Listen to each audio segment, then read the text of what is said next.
Hola Dalma, un placer compartir con vos, muchas gracias por la invitación y bueno, saludo a todos los compoblanos, para mí un gusto, como siempre, por ahí siempre estar vigente allí en mi querida ciudad natal, ¿no?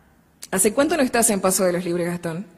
Y me fui a los 17 años a estudiar en Rosario, la carrera de psicología, Ajá. me recibí, después tuve un tiempo en la ciudad de Bariloche, un buen tiempo, tuve 5 años. Sí. Y de ahí me vine para Corrientes Capital. Así que de los 17 años estoy, pero siempre voy, ¿no? Lógico. Ajá. Sí, yo siempre. Cuando estuve en Bariloche fue cuanto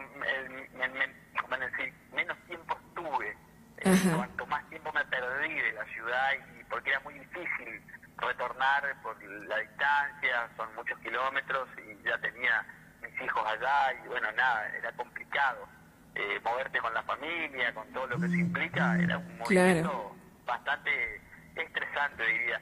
Y acá en Corrientes estamos relativamente cerca, así que ya ahí voy a menudo, está mi viejo, están mis hermanos, sobrinos, tíos, primos, así que mi abuelo todavía sigue vivo, así que por fortuna, entonces suelo ir a menudo allí a Paso de los Libres. Se extraña de todas formas, ¿no?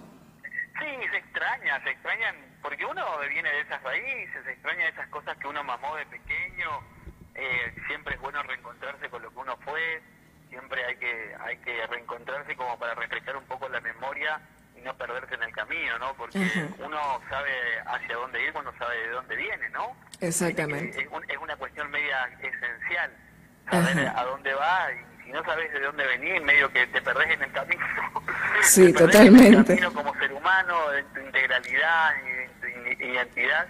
Por eso para mí ir al libre es muy necesario, es imprescindible, amén de los destinos que me vamos a decir, depare la vida, ¿no? Porque uno no sabe a dónde puede terminar. Yo soy una persona muy inquieta, que no me pienso quedar muy, vamos a decir, quieto mucho tiempo aquí en Corrientes. Inclusive tuve oportunidades de ir a otros lugares, en Brasil específicamente, de hacer algunos trabajos allá, y bueno, y eso por ahí puede significar también un cambio de lugar, también, decir, soy una hoja en blanco con final abierto, ¿no? Porque no, la verdad que no tengo idea dónde puedo llegar a terminar.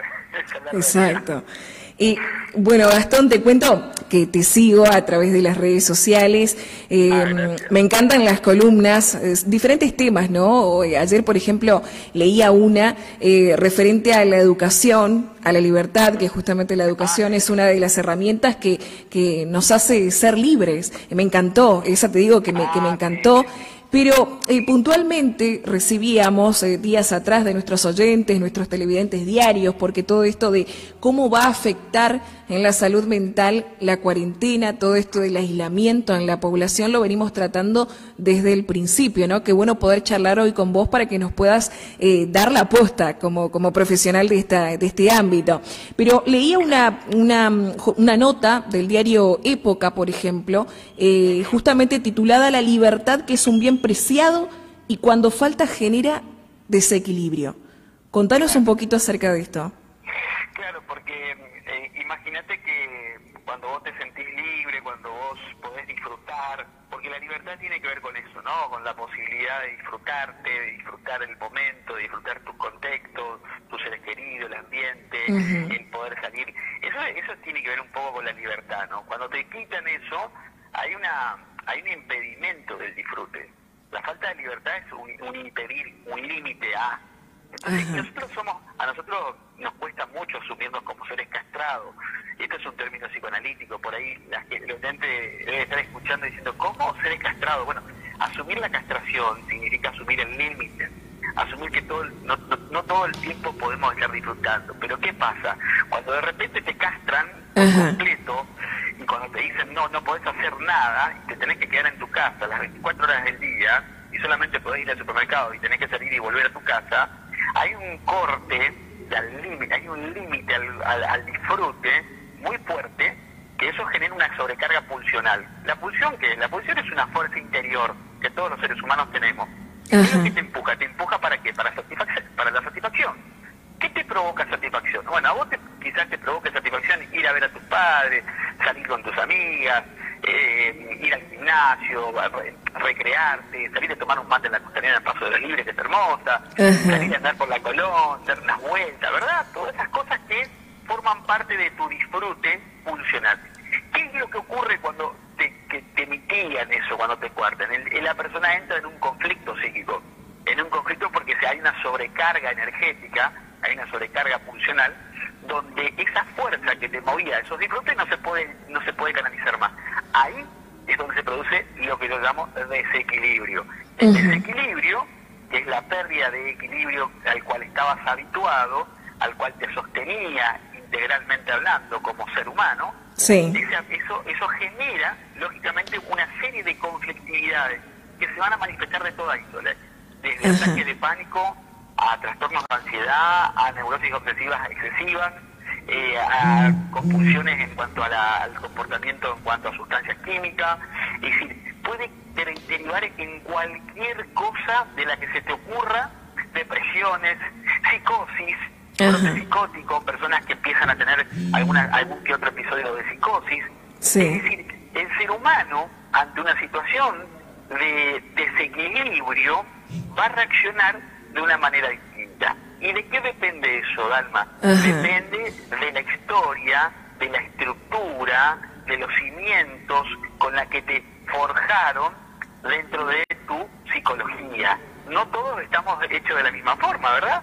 Exactamente. Una analogía. La mente es como una casa.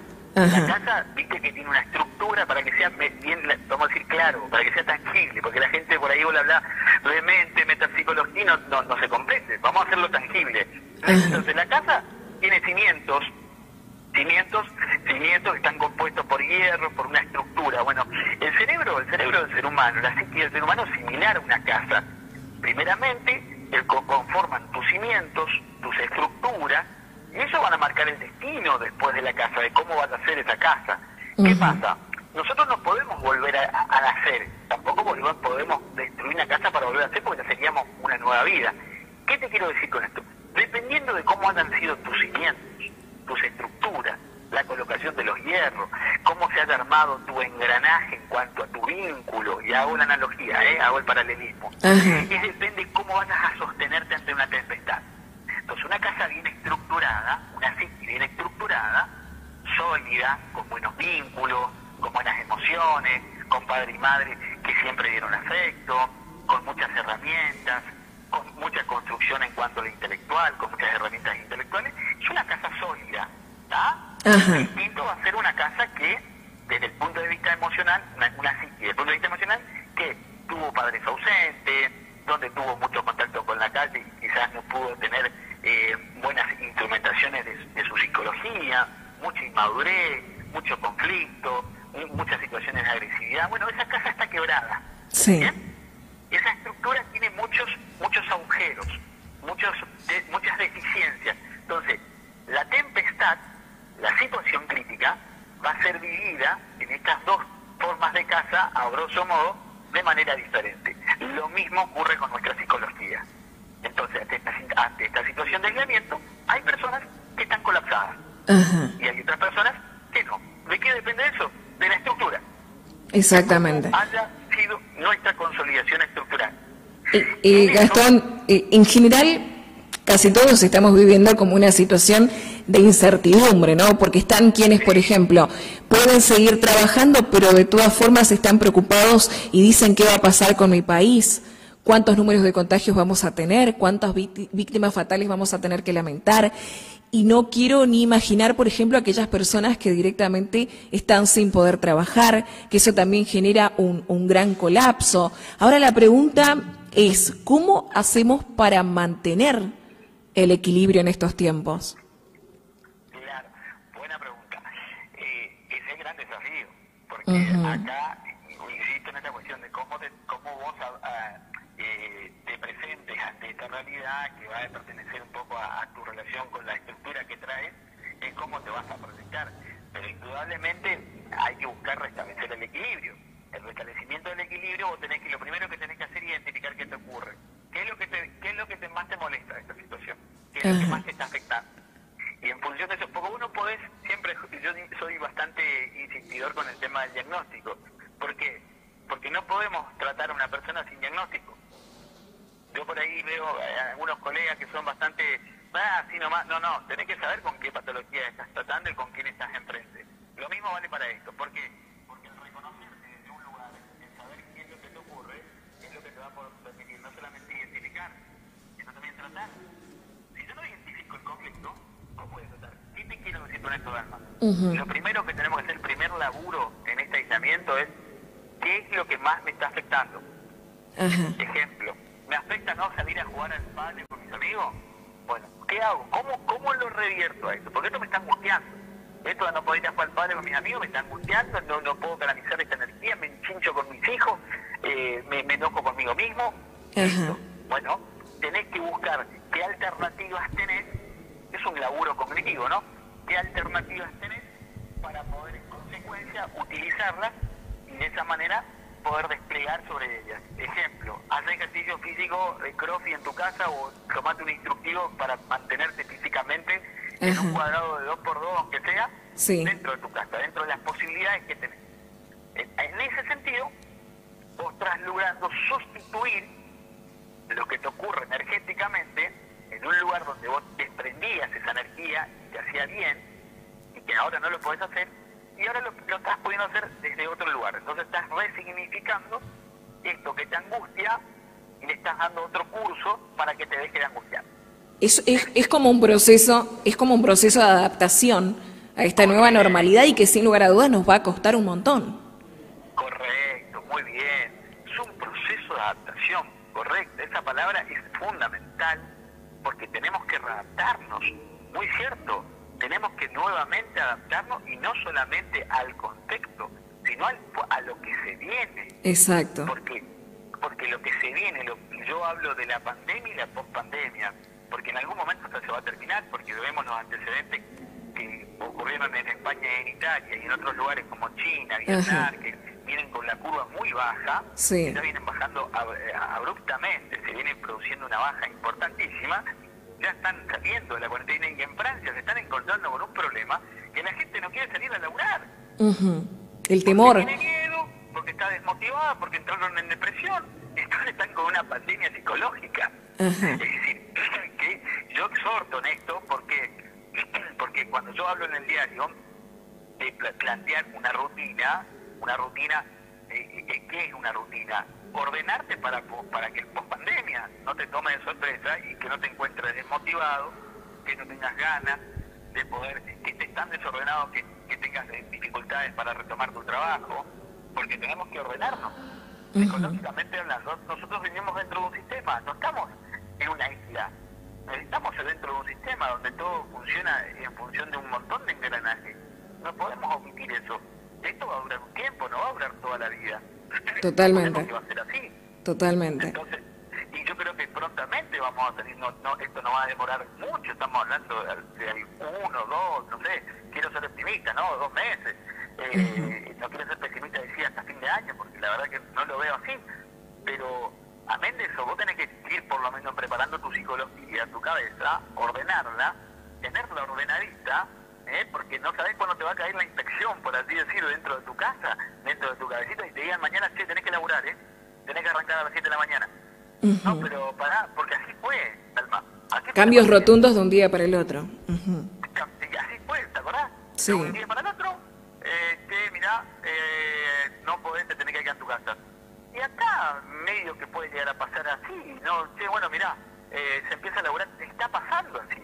Está haciendo una flexibilización, estamos yendo, acá en Corrientes venimos muy bien, se viene trabajando muy bien, y en ese sentido ya la gente empieza a retomar las actividades. Eso es muy bueno, porque lo progresivo hace que no sea abrupto, que no te tome de sorpresa, te va reordenando y haciendo que la adaptación sea un proceso y no algo abrupto, porque no es lo mismo que te encierren de un día para el otro a que te vayan encerrando de a poco, porque te vas a ir, de a poquito te vas a ir acostumbrando, ¿no? Y lo mismo la salida, ¿no? Que vaya haciendo de a poco, para tener los cuidados necesarios para que esto sea una cosa que no genere tanta conmoción desde el punto de vista de la salud humana. Aparte, a ver, esperemos que no, pero en el peor de los casos, y bueno, puede que tengamos un salto abrupto de la curva, y hay que estar preparado. Preparado sin miedo, porque si estamos con el miedo te paraliza y no te permite de alguna forma resolver aquello que te está provocando miedo. Y en este sentido es muy importante que vos no te paralices. El miedo es una emoción muy fuerte y arcaica que genera una paralización que muchas veces no te permite ver con claridad la realidad. Estamos con miedos acá en términos generales, y bueno, mañana puede que se mueran personas y está mal, es horrible para la persona y para la familia que queda lamentando esa pérdida. Te cuento, Gastón, te cuento una experiencia que tuvimos, bueno, con un oyente. Recuerdo la segunda fase de la pandemia era justamente en donde nos llama una persona de sexo femenino, adulto mayor, ¿sí? Y nos dice, en un estado justamente de desesperación, llorando, Dalma, estoy preocupada, bueno, estoy viendo las noticias, fallecen personas todos los días, ¿qué va a pasar? Y en ese momento no sabíamos qué hacer nosotros del otro lado del teléfono también, ¿no? Porque uno, bueno, no es psicólogo, también sorprende y uno no está preparado para estas cosas. Pero esta abuela en un estado de desesperación total, porque, bueno, prendía la tele y veía las noticias malas, justamente, informaciones tristes todos los días. Claro, porque esa es otra de las cosas que yo recomiendo, ¿no? La sobreinformación, desprenderse de la sobreinformación. Bueno, yo con gusto, lógicamente, cuando me llaman así una radio, de tele, hablo al respecto, pero es como que yo intento enviar mensajes positivos, trabajar en cuestiones positivas, cómo motivarnos en esta situación, cuáles son las herramientas para afrontar. Es como que, ¿sabes por qué, Dalma? Porque estamos, de alguna forma, los medios, si bien hemos sido fundamentales para el tema de la responsabilidad social, pero también tenemos que buscar la forma de levantar la estrada a la gente, levantar un poco los ánimos, porque la gente está muy abrumada y nosotros, por ahí tenemos participación mediática, tenemos que intentar darles herramientas para que la pasen un poco mejor, porque si estamos todo el tiempo hablando, ya la palabra COVID-19 ya la tengo ultra registrada en el cerebro. Llegamos a soñar con el COVID-19. En cualquier momento salgo a hacerme un tatuaje de COVID-19, más o menos, ya nos impregnaron en la piel. Ajá. Entonces, como que por ahí esa sobreinformación cansa, satura, y en eso yo creo que hay que laburar también en eso, porque yo creo que no contribuye. Contribuye la cuestión de hablar acerca de esta cuestión de las responsabilidades, el uso de barbijo, lavarte las manos. Me parece que en eso tenemos que hacer mucho ahínco, pero después ya hay como un exceso de los medios en esto, y eso hace que, bueno, personas entren en desesperación, tengan miedo, se quedan en la casa, te dicen que tenés que ir a laburar y no querés ir a laburar, porque no, yo tengo miedo, yo no quiero salir, yo siento que todavía estamos en cuarentena, que de hecho estamos en cuarentena, pero bueno, hay flexibilización en algunos rubros, y porque yo tengo miedo a contagiarme, y no quiero salir, yo tengo casos de personas que tienen que ir a trabajar y no quieren ir a trabajar. Queda como ese temor fundado. Claro, pero ya otras personas se acostumbraron al encierro y quieren quedarse encerradas. ¿Eso viene a ser como una especie de ataque de pánico, Gastón? Si tiene sintomatología, sí, sería un ataque de pánico. El ataque de pánico presenta un cuadro sintomatológico muy característico, que son taquicardia, sudoración, hormigueo, sensación de falta de aire, sentir que te vas a morir, y es una sensación fisiológica del cuerpo ante una situación quizás de estrés sostenido, sí. Y estrés es otra cosa, donde ya es el estrés patológico, porque comienza a expresarse a modo de síntoma.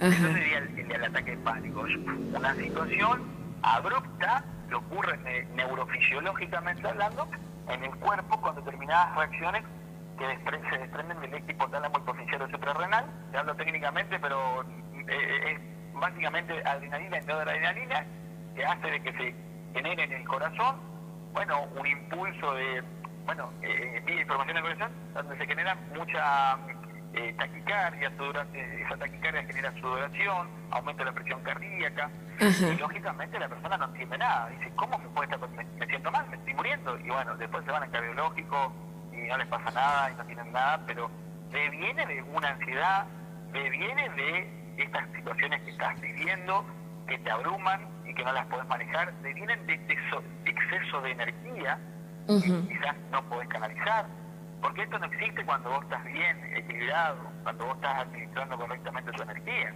Claro. No existe, es decir, no debería. ¿Puede ocurrir? Sí puede ocurrir, pero en menor medida. ¿Me explico? Exacto. Y ahora una de las cuestiones por ahí de pronto positivas que yo vengo destacando de esto del aislamiento, de la cuarentena, de que no podemos salir, es quizás también la oportunidad para poder compartir con la familia y hacer cosas en la casa que con la rutina diaria que manteníamos antes no las podíamos hacer o las dejábamos de lado, no le prestábamos atención. Y hoy, con tiempo, podemos dedicarle por ahí de pronto un papá, charlar más con su hijo, el nieto, poder hablar con la abuela, compartir un almuerzo, un mate dentro del hogar. Me parece que son tiempos también para reflexionar mucho. Totalmente de acuerdo con vos. Eso es lo positivo, es la introspección, como le llamamos, ¿no? Esta cuestión de mirar un poco para adentro, para ordenar un poco el afuera vincular, el poder compartir con tus padres, con tus hermanos, con tus seres queridos, con quien estás compartiendo la cuarentena, por ahí profundizar en algunas cuestiones que quedaron ahí siempre dando vueltas y no se pudieron resolver. Es muy bueno, porque hay vínculos que se afianzan en esto y aparecen resignificaciones nuevas, ¿no? Cuando hablo de resignificación, ¿de qué hablo? A ver, ese papá que estaba todo el tiempo trabajando y que no podía disfrutar de jugar un partido de PlayStation con su hijo, con un juego de cartas, un juego de mesa con sus hijos, bueno, ahora lo puede hacer y eso está bueno porque aparece un significante nuevo ahí que genera marcas, ¿no? Porque el alma, nosotros vamos marcando el destino de nuestros hijos y viceversa, con nosotros también y hacia nosotros también. Y en eso es muy bueno que uno pueda ir resignificándose, porque el ser humano está en proceso. Vivimos un proceso, en realidad la vida es un proceso. En ese proceso lo que hay que buscar es primero disfrutar del proceso y en eso de disfrutar del proceso empezar a mirarse mucho. Y en ese mirarse, bueno, ver en estas situaciones de contexto, aprovechar como que si fuera una oportunidad para ver, bueno, a ver, me tengo que trabajar, tengo que bajar unos cambios, disfrutar de mis hijos, de la gente que me quiere, hablar con mis amigos por lo menos por WhatsApp, preguntarle cómo están. Hay una serie de cosas que van a formar parte de esto que tiene que ver con el proceso y que te van a hacer bien, porque al fin y al cabo esto tiene un impacto positivo en el ser humano. Te hace bien. Si vos estás haciendo bien a los otros que te quieren, también te hace bien a vos. Es una retroalimentación constante y continua, ¿no? Y en eso me parece que es validero para todas las relaciones en general, ¿no? Porque acá no es que, en términos generales, esto le pertenece a los vínculos, me parece que es fundamental. Acá me hacen una pregunta, Gastón, un oyente que te está escuchando. ¿A quién puede afectar más esto de la cuarentena? ¿Niños, adolescentes o adultos? Muy buena pregunta. Yo creo que los adultos mayores, parece que son los que más herramientas pueden tener y ni hablar los adultos mayores que están en la etapa de pasivo, me parece que a ellos es a los que menos les afecta por una sencilla razón, están en una etapa de tranquilidad, de disfrute, que ya estaban medianamente acostumbrados y adaptados a estar más tranquilos, bueno, algunos más menos, pero es como que hay una cuestión cubierta que tiene que ver con la necesidad de obtener recursos, entonces son jubilados. El que tiene vida productiva intensa, a ese le está afectando mucho. Y el adolescente me parece que es la parte, si yo tuviera que decir, me parece que son los que en un punto, si no sos un cibernauta, si no sos del Fortnite y de la Play y de los juegos y los videojuegos y los celulares, yo creo que los que tienen una vida dinámica, deportiva, les afecta sobremanera. ¿Por qué? Por la sencilla razón que la adolescencia está marcada por una afectividad y un exceso libidinal muy alto. Claro. El niño también está afectado, todos estamos afectados, mayor medida, todos estamos afectados, pero el niño es como que, vos sabés que tiene la capacidad y la habilidad de estar en un proceso de adaptación, entonces el niño puede adaptarse, tiene capacidad adaptativa, pero ya el adolescente ya pasó ciertas etapas adaptativas y se acostumbró a. Entonces el adolescente que estaba acostumbrado a ir a jugar al básquet, al club, de salir todos los días, salir con sus amigos, ese la está pasando mal, se quiere morir dentro de su casa, ese la está pasando mal.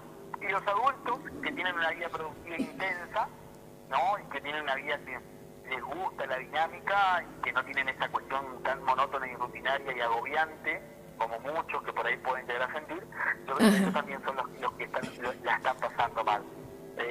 Siempre digo, las generalidades no son muy buenas, no son buenas consejeras para los que hacemos psicología. Siempre hablamos de particularidades. Yo creo que a todos nos afecta en menor o mayor medida en función de la particularidad de cada uno, pero en términos generales, por una cuestión libidinal, y cuando hablo de libidinal estamos hablando de energía, claro. Esa energía que te impulsa a buscar la disfrute, la satisfacción. Parece que los adolescentes, si yo tuviera que elegir, parece que son los que más estarían en esa ebullición sin ser canalizadas. Ajá, exacto. Y por ahí de pronto los adultos mayores, por ejemplo, algunos, ¿no? Como decís vos, no hay que generalizar, pero entran en este miedo, en esta preocupación, porque tienen también la carga de que todo el tiempo les estamos diciendo, sos el grupo de riesgo, tenés que cuidarte, tenés que encerrarte o te va a agarrar el coronavirus. Y es como también cargar en esa persona una cierta preocupación extra, porque en realidad si se cuida, si se protege y cumple con todas las medidas preventivas, es como cualquier otra persona. Sí, totalmente. La presión es el sobrevivir, ¿no? El hecho de que si te contagias, corres el riesgo de no vivir. Y bueno, eso me parece que con más razón hace que se queden en su casa, resguardándose, están con mucho miedo. Eso sí, hay mucho miedo, observo mucho miedo en los adultos mayores. Me doy cuenta en la forma en cómo se cuidan, la forma en cómo se distancian. Bueno, hay una serie de comportamientos que observo que son, vamos a decir, tangibles, que son visibles y en la que lógicamente los ponen en una situación de vulnerabilidad, ¿no?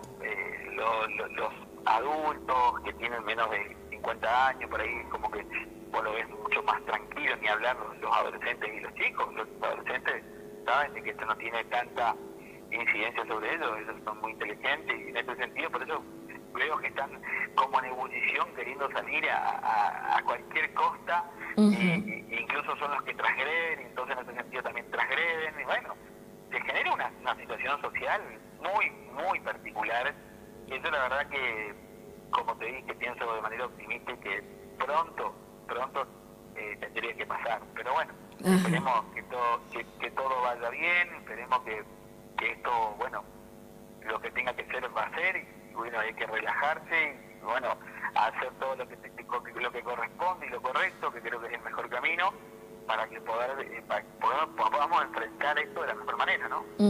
Ahora la pregunta es, ¿nos va a dejar o qué secuelas, ya sea, bueno, psíquicas, sociológicas, nos va a dejar cuando todo esto de la pandemia finalice? Mira, yo creo que van a haber dos secuelas importantes que nos va a dejar la pandemia. Una, la económica, y la otra, la psicosociológica. La económica, bueno, no soy economista, si bien entiendo algunas cuestiones, supongo que nos va a dejar no solamente déficit, sino que nos va a dejar con por ahí un poco de evaluación en cuanto a nuestra moneda, con una divisa norteamericana muy elevada, lo que va a encarecer mucho de los precios al que estamos nosotros actualmente consumiendo, va a generar una conmoción en los propietarios y en los comerciantes que no pudieron, bueno, que no pueden sostener el sueldo, que no pueden pagar alquileres, que va a dejar con deudas, morosos, y eso va a generar todo una ruptura del ciclo económico comercial importante.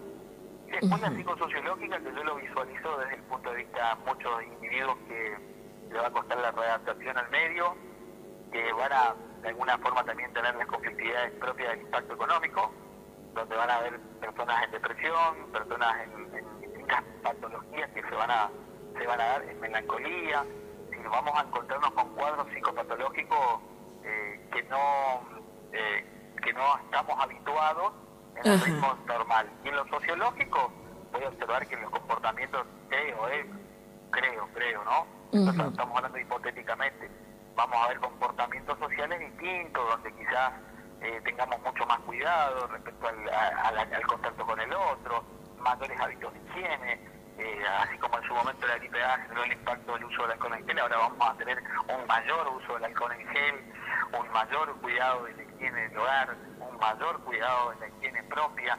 Entonces, en ese sentido lo veo como tiene un impacto positivo, no vamos a ser mucho más cuidadosos. Pero en lo psicológico me parece que se van a mover algunas piezas allí en muchas personas que va a traer secuelas importantes, ¿no? Importantes que va a llevar tiempo poder subsanar, porque aparte de lo económico se pone en juego el sujeto de la necesidad. El sujeto de la necesidad es el sujeto más básico de la subjetividad, ¿no? El sujeto de la necesidad tiene que ver con que si yo no sacio mis satisfacciones básicas, estoy complicado en todo con la construcción a posteriori, ¿no? Todo lo que tiene que ver con la pertenencia, todo lo que esto, vamos a hablar del psicólogo norteamericano Abraham Maslow, ¿no? Que la famosa pirámide de Maslow. Tenemos las necesidades básicas y después tenemos el resto de las necesidades, que si vos no cubrir las básicas tenés un problema en todo el edificio. Entonces, la base del edificio es lo básico, y si la economía está en riesgo, se pone en juego el sujeto de necesidad, se pone en juego esta cuestión de la necesidad básica, y por ende todo el resto de las etapas que componen a este edificio se van a poner en riesgo, ¿no? Bueno, déjame contarte que acá en Paso de los Libres estamos un tanto preocupados porque, bueno, con todo esto de las flexibilizaciones, de aperturas que se van dando en diferentes sectores, es como que se generó una relajación por parte de la población y ya vemos, por ejemplo, personas que usan el barbijo en el cuello o que directamente no lo usan cuando sigue siendo de uso obligatorio. El tema del aislamiento, de tomar distancia entre una persona y otra cuesta un montón también. Al correntino le cuesta indudablemente el hecho de alejarse, no poder conversar, no poder tomar un mate, por ejemplo, no compartir momentos, no reunirse con la familia, con los amigos. Nos gustaría, Gastón, bueno, que nos puedas hacer referencia cómo se vive el día a día en Corrientes Capital, por ejemplo, lugar en donde se concentran también la mayor cantidad de contagios en la provincia. Mira, acá veo muy poca gente que no use barbijo, que no tenga un uso cuidadoso del barbijo.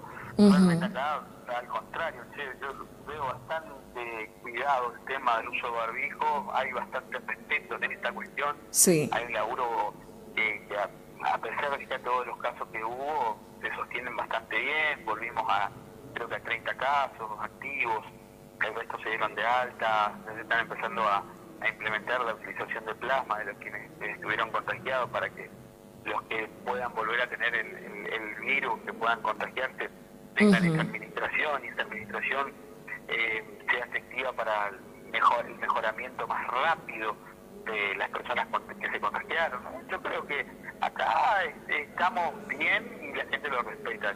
Yo creo que acá tiene muy bien el tema del cuidado, y hay mucho laburo de medios, mucho trabajo de medios de comunicación, insistiendo, mucho trabajo del Estado provincial, del Estado municipal, como sé que también allí, porque yo sé que la municipalidad está muy de cerca con todo esto que está ocurriendo. Yo creo que a todos, independientemente del color político, se está haciendo un trabajo pero muy bueno en toda la provincia, ¿no? Después siempre hay alguna cuestión irresponsable, ¿no? Lógicamente, o por lo menos que no comulgue con lo que están diciendo en el mundo, como el caso de Brasil, con un presidente como Bolsonaro, que por ahí, bueno, uno puede discrepar o no, pero bueno, está teniendo consecuencias importantes en la cantidad de muertes, ¿no? Claro. Pero bueno, esto no es tampoco responsabilidad solamente de nuestras autoridades, sino también de la gente entender que esto realmente es serio. Lo hablábamos con el director, por ejemplo, del Hospital San José, aquí en Paso de los Libres, y nos decía, en realidad Dalma es, una enfermedad contagiosa como cualquier otra. Nada más que, bueno, se pone especial énfasis porque a nivel mundial tiene una tasa de mortalidad, podemos decir, alta, pero si nos vamos a los números en Argentina, también hay otras enfermedades que tendríamos que fijarnos y que generan también altas tasas de mortalidad anual en nuestro país.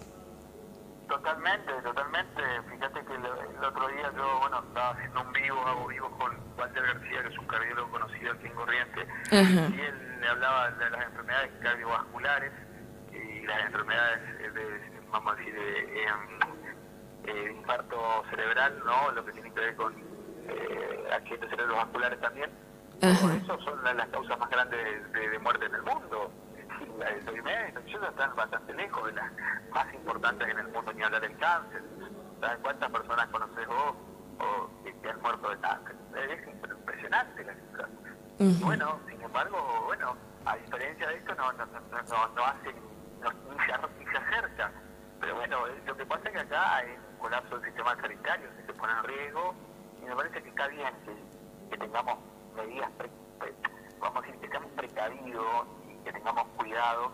Me parece que, pero en algún momento tenemos que empezar a aflojar esto y nos tiene que pasar y tenemos que entrar en la montaña rusa con todos los cuidados y con todo el sistema sanitario a flor de piel y con los cuidados imprescindibles para que la gente que se enferme y que tenga complicaciones esté bien cuidada. Me parece que ahí está la clave. El Estado esté presente en bien cuidar a quienes estén pasando mal. Yo creo que con eso vamos a andar bien, a mi criterio, ¿no? Ánimos, por ejemplo, del sector comercial, porque bueno, acá preocupa, por ejemplo, charlábamos con algunos comerciantes el hecho de que, bueno, si bien pudieron abrir sus comercios, bajaron las ventas también de diferentes sectores, como por ejemplo indumentaria, lo que es venta de zapatos, porque la gente es como que hoy no está pensando en eso, sino que prioriza otras cuestiones. Entonces el sector también comercial está como en una nube de incertidumbre de decir qué va a pasar, voy a tener que cerrar mi local, no voy a tener ingresos para poder pagar los impuestos, y eso también genera gran preocupación en el día a día.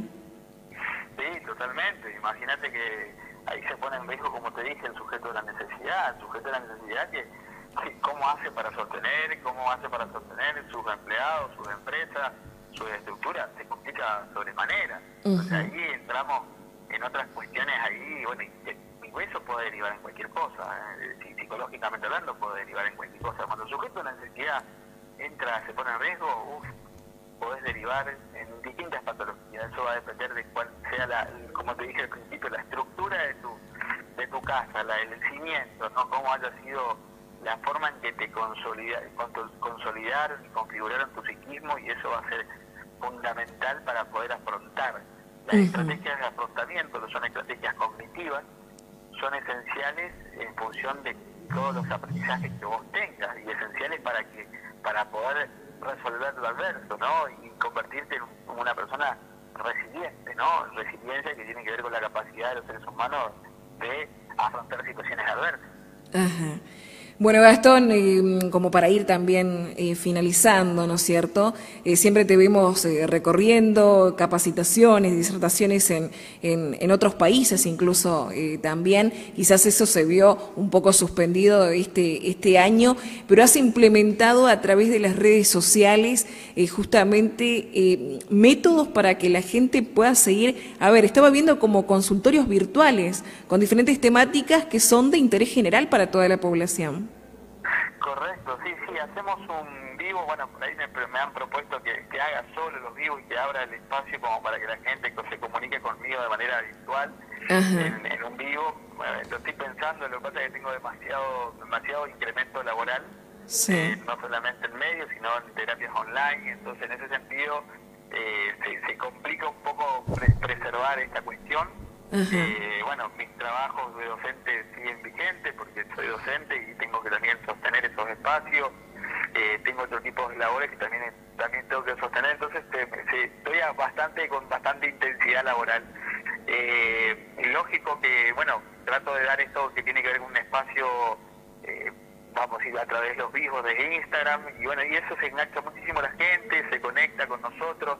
Siempre por ahí viene un entrevistador. Bueno, ahora el miércoles tengo un entrevistado que es de Brasil, de San Pablo, un médico, que nos va a hablar un poquito de algo que, bueno, distintas cosas, no estamos por hablar de COVID-19, estamos por hablar del autismo en especial, ¿no? De que hay nuevas sustancias y nuevos descubrimientos en Brasil que se desarrollaron por neurocirujanos muy importantes que tienen trascendencia internacional. Yo tenía la posibilidad de, bueno, antes del COVID, de poder ir a San Pablo a dar algunas disertaciones, y bueno, quedaron a posteriori, van a quedar para más adelante. Dice que los vuelos los dejé abiertos, está todo abierto, está todo perfecto, pero bueno, lamentablemente por ahora me tengo que quedar en Argentina, pero la idea es que podamos después materializar. También voy a salir en algunos medios de San Pablo a través de manera virtual, como para ir ya haciendo algunos pasitos así en esa ciudad que bueno, tuve la fortuna de tener algún tipo de reconocimiento por profesionales de muy buen nombre allí en San Pablo, ¿no? Entonces hago estos vivos que me permiten a mí conectarme con otro país y poder hacer que la gente se nutra de información, sentirse sostenida, hacen preguntas, esas preguntas las intentamos responder de la mejor manera, con la mejor onda y la mejor voluntad.